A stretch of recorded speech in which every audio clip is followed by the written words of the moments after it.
Hi! Welcome and welcome back to my YouTube channel. And for today's tutorial, ituturo ko sa inyo kung paano nga ba mag-register ng double giga video 75 sa ating smart and TNT SIM. But first, kindly subscribe to my channel. Don't forget to hit the subscribe button and the bell to notify you for my new updates. And if you want to learn more, just keep on watching and let's start. So ayan guys, mula sa ating mobile phone, pumunta lang tayo sa dial ng ating device. And dito guys, dial lang natin is *123 number sign or hashtag, and then call. And then dito naman, ang piliin natin is yung number 5, which is yung giga. So type natin yung number 5 and then send. So guys, dito is hanapin nyo lang yung double giga plus. So nasa number 2, type natin yung number 2 and then send.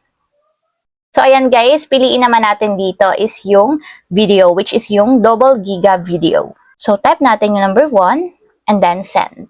So, ayan guys, dito is piliin natin yung number 1 na mayroong 3 gigabytes for 3 days worth of 75 pesos. So, ito guys yung double giga video 75.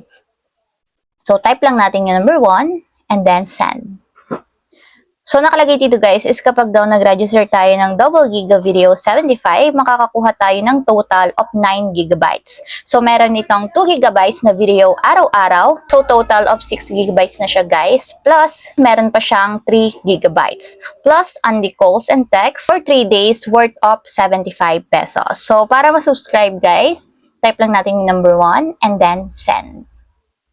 So, ayun lang guys, ganun lang kasimple kung paano nga ba mag-register ng double giga video 75 sa ating smart and TNT SIM. If you have a question, kindly comment down below and don't forget to hit the subscribe button and the bell to notify you for my new updates. And thank you for watching!